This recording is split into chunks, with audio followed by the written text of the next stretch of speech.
બનાસકાંઠાના ડીસા તાલુકાના મોટી આખોલ ગામે રામદેવ પીરના મંદિરે નેજા ચડાવવામાં આવ્યા। ડીસા તાલુકાના મોટી આખોલ ગામે ગયા વર્ષની જેમ આ વર્ષે પણ રામાપીરના મંદિરે રામાપીરને નેજા ચડાવવામાં આવે।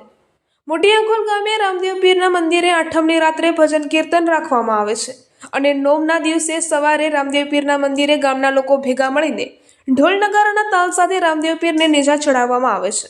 ગામના લોકો દ્વારા રામદેવ પીરના મંદિરે મહાયજ્ઞનું પણ આયોજન કરવામાં આવે છે, જેમાં ગયા વર્ષની જેમ આ વર્ષે પણ મહાપ્રસાદનું આયોજન કરવામાં આવ્યું હતું।